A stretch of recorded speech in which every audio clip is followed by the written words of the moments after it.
Welcome to IDT Talks. My name is Anastasia Lavrina, and today in our studio we have a special guest, member of Azerbaijani Parliament, and also member of Azerbaijani delegation to Parliamentary Assembly to Council of Europe, Nigar Arpadarai.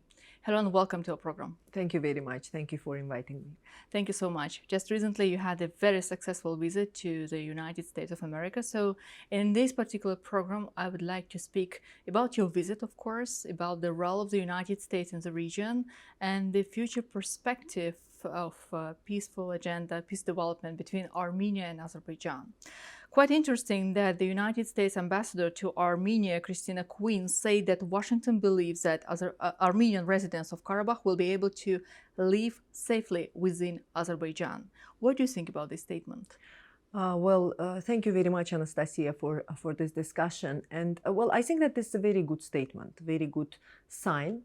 I've been following the ambassadors of United States of America to Armenia for a while, and there's one pattern that I feel from all of them is that usually when a person, an American politician, is being appointed to Armenia as an ambassador, he falls under two kinds of pressures immediately.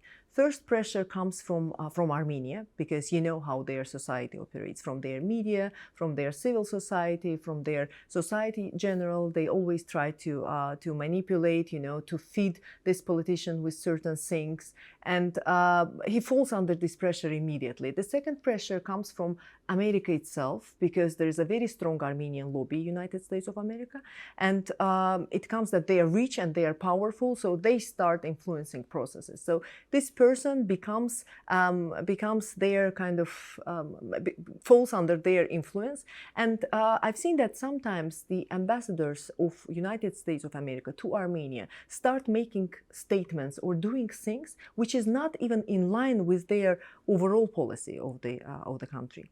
So, and this ambassador is no different from others. We've seen her visiting Zangezur. We've seen her doing other statements coming to the borderline with Armenia, Azerbaijan. But obviously, this statement is different. This statement is a very good sign, and it shows that in United States of America, in their diplomatic circles, there is a clear message and there is a clarity regarding how resolution of Armenian and Azerbaijani conflict should look like. There is a substantial shift in the overall position, because until now, we've seen lots of statements, but they've been unclear. Some of them were vague. This one is clear. In the statement itself, we saw that there was no reference to the entity of Nagorno-Karabakh. And despite the fact that journalists tried to feed her to say certain things, but she wouldn't do that. She was very clear about what she wanted to say. And she was clear that the future of Armenians of Karabakh is within Azerbaijan. And the second part regarding guarantees, I think our answer to this is very, very straightforward. Armenians of Karabakh will get all the guarantees as per the constitution of Azerbaijan. This is very simple and straightforward answer to that. I guess this is the point Azerbaijan has been made since the end of the Second Karabakh War, that ethnic Armenians living in Karabakh region of Azerbaijan will get the same rights protection as the rest ethnic groups who are living in Azerbaijan for decades and never had any problems with the protection of their human rights. You say that this statement quite different from what we have already heard from Ambassador of the United States to Armenia.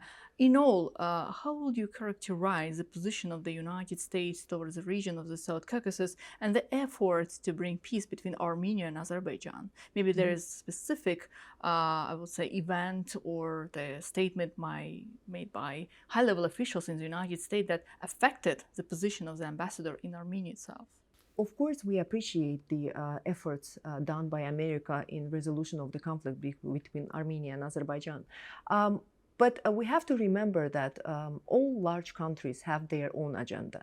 And doing this, America obviously has their own self-interest, which is obvious and which is clear. I think that for some time we've witnessed that there was kind of a lack of focus from America towards our region. That's why the statements were, as I said, unclear. But now there is a clarity, and it comes because the last few years, the last couple of years, were quite challenging. War in Ukraine, the relations of United States of America with EU, with China, their situation in the Middle East, Syria, Libya, etc. And I think that all this brought South Caucasus to the attention of United States of America again.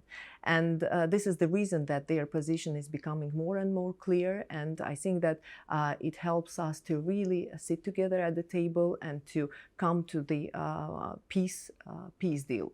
So hopefully we will get to that point. And again, as I said, they do have their interests. Of course, the peace deal will help Armenia to reduce its dependence on Russia, and this serves the interest of the United States of America. On the other hand, it will help them to get more trust with Azerbaijan, which is also a win-win for them.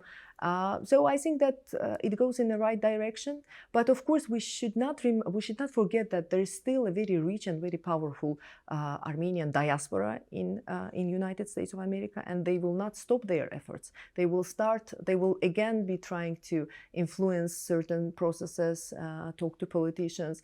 But I think over time, people will not be able to mislead politicians the way they did 10 years ago, let's say. As I mentioned in the beginning, you were in the United States of America just recently. You had a very nice meeting with the officials, high-level officials, with the senators in the United States. Do you feel the changes in their understanding of the situation? What were the key questions they were interested in to know about Azerbaijan and the situation in the region? Yes, we just recently, a few weeks ago, we visited Washington, D.C. together with Samet Seidov, Asim Mollazadeh, and Anatoly Rafailov, my colleagues. And it was very useful, I believe, and fruitful visit overall, because we met quite a number of people. We met congressmen, people from Senate, from State Department. And the overall feeling was that there is much more understanding of situation on the ground. There is much better dialogue. We felt that, because I was there a year ago, and again, a year ago, we would also meet with politicians, with congressmen, but there wasn't this type of understanding that we had now. So overall, it was very fruitful, and we've, of course, discussed the situation on the ground, situation in the region, all aspects of it, economic, and Karabakh issue was also discussed. And as I said, it was good to see that the people, our stakeholders from United States of America, they have clear understanding and clear vision on how the situation is. And we believe that it should be continued. I guess after a couple of days after your visit to Washington, there was another roundtable discussion between the Minister of Foreign Affairs of Azerbaijan and Minister of Foreign Affairs of Armenia, with the participation of State Secretary Antony Blinken. What do you think about the outcome of this meeting?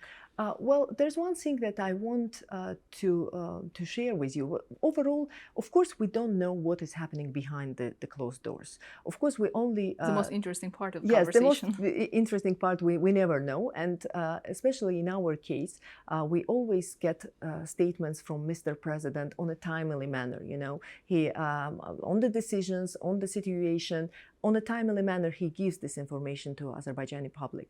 But what was usually happening, that after the round of talks, Armenian side would always leak some vital or essential information from the discussions. And they would do that to distort and to let's say, destroy the talks that was happening.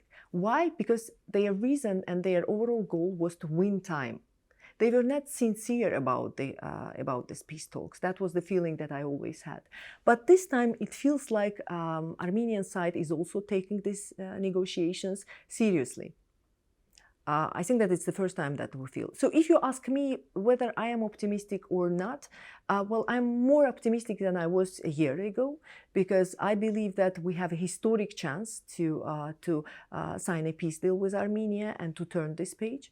Of course, implementation of a peace deal will be another issue. We will come to that point later, I think. But I think that we do have this historic chance. But again, we should not also forget the political system of Armenia, on the other hand, because so far, political system of Armenia was based on territorial claims toward neighbors.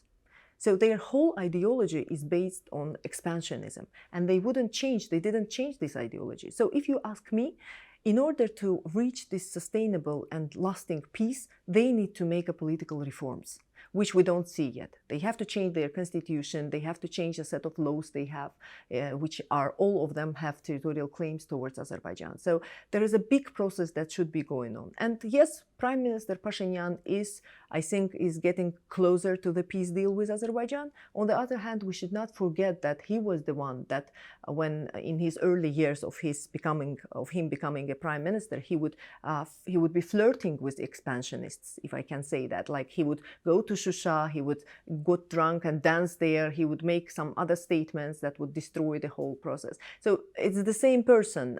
So this is the reason that I'm saying that, yes, we are getting closer to the peace deal. And this peace deal is very important for Armenia itself, not for Azerbaijan, because for us, it's just, loss of opportunities for the region. For them, it's the statehood issue, it's sovereignty issue. And yes, they are getting closer, but in order to reach this long and lasting peace deal, they should make political reforms, so which we don't see first? now. A key question: what should come first? I think reforms inside Armenia, it's not or easy. Peace deal with Azerbaijan? It's not easy. I understand that in case of Azerbaijan, decision making is always done in Azerbaijan. In case of Armenia, it's much more complicated. Their government is saying one thing, the powers within the country saying another thing, diaspora is saying another thing. So decision making is not always in Armenia itself, and this is the chaos that they have created. So, well, I guess that it should all go in parallel, but there should be a will to do that. It's not a matter of time, it's the matter of will, that they need to understand that they have to drop territorial claims towards Azerbaijan. They have to stop support, direct and indirect support, to separatists in Karabakh. And this should be done clearly, and there should be a strong will to do that. Do they have this will? We'll see. One of the main conditions for peace remains the withdrawal of illegal Armenian armed forces, which is currently based in the Karabakh region of Azerbaijan. And this claims was also discussed at the last meeting held in Washington between the Minister of Foreign Affairs of Armenia and Azerbaijan. How this situation is being viewed in the United States of America? Do they support the fair claim of Azerbaijan in this particular way? I think that this is a very fair and very essential point, and our stakeholders in United States of America understand that this is unavoidable, and should be done, and this will be done. And the main factor is that Azerbaijan is very strict on that, and Azerbaijan's position is very clear on that, and our president made it very clear. And if we remember the statements done by the president last year, he said that, end of last year, he said that he was hoping that the peace deal will be signed last year by the end of 22, of course, with withdrawal of troops and with all the other points that Armenia violates still. But they wouldn't do that. They didn't. They jumped out of negotiations. So now we are expecting that in the nearest future it can happen. But our time, it's not limitless. Our let's say it's their decision how they want to do that.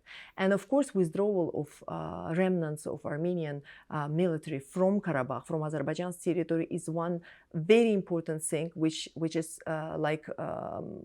clear and straightforward for us. There should be no Armenian troops on the territory of Azerbaijan. There should be no proxy powers for proxy forces. There should be no mercenaries. So, and it's again coming back to the point that I mentioned. There should be strong will to do that. As I said, Armenian side should stop all this support to separatists of Karabakh, direct and indirect support. They should withdraw their troops from the territory of Karabakh. So it's the point that we will never compromise. Let's also speak about the political interest of the United States of America. It's normal that each state may have its own national interest. And when we speak about the interest of the United States of America in the South Caucasus, should we speak more about energy, economy, geopolitics, personal interest in its own, let's say, Cold War, new Cold War with Russia, or how it's called? How do you see the situation now? Well, I think that if we look back to the history of our relations with America, there was phases of interest for them. In, let's say, mid-90s, it was more of a oil pipelines issues, energy issues. It was the transit of our hydrocarbons to the west, and then there was a shift. It was Azerbaijan was a transit country for United States of America, supporting Afghanistan, etc. Then there was some kind of a lack of focus from American side, and as I said, it's clear, maybe it's understandable, because they had some dynamics with EU, with China, with in the Middle East. But now, looking back, and the last three years changed a lot in international arena, in international law, and we see war in Ukraine, and we see the new dynamics with China, with Iran, with Russia. So this brings us again to the spotlight, and this brings our region to the attention of United States of America. And America understand that we are a good partner for them, we are a reliable partner. So it's a new era. And yes, it's economic, energy, and all the cooperation with them. But of course, we have to always match match, let's say, their support with our national interest. This is what we are doing always, to have this balance. And my final question to you about the future role of the United States of America when the peace deal between Armenia and Azerbaijan will be signed. We hope it's to be signed in this year. Never. We never can predict when it can happen, but still, when it's signed, how do you see the future role of the United States? Whether they can help us more effectively in the reconstruction work being done now in Karabakh and East Zangezur, or from the economic perspective, energy side, where exactly the United States can be very more helpful? Well, dear Anastasia, I think that signing of a document is just a signing of a document. Implementation of this document will take time, and so United States can help us. I believe United States can help us, because if we again, looking back to the history of Armenia and to foreign relations, to international relations of Armenia and Azerbaijan, we see that Armenia, unfortunately, is not always fulfilling its obligations. In most times it violates actually its obligations. To the contrary, Azerbaijan, if we sign something, we do it. We are we respect principles of international law, and we respect our own obligations, which we cannot say about Armenia. So for them to sign this document, unfortunately, it doesn't mean that they will be fulfilling that. We've seen that with trilateral statement. In the trilateral statement, there are certain points that Armenia was obliged to do, including withdrawal. Zangezur corridor, withdrawal of troops, they wouldn't do it. They didn't do it. We're still waiting for them to withdraw their troops, remnants of their army from Karabakh. They didn't do it. So that's why implementation of this document will also take time, and I believe that United States of America can also push towards that, push Armenia to do that. But of course, as I said, we know that there's a very strong lobby in United States of America. They will be doing their efforts.